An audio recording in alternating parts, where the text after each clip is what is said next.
Alright, just did an oil change, new carburetor, well, clean carburetor, cleaned it out with some carb cleaner. It wasn't starting after, I think I did like 1,200 miles trip to North Carolina. It kind of bogged down and wouldn't start easily after I got back. So let's see how it goes after the first kick.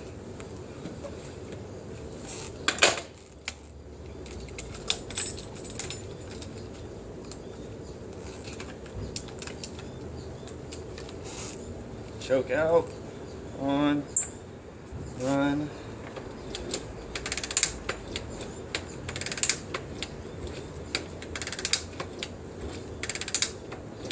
Top dead center. Put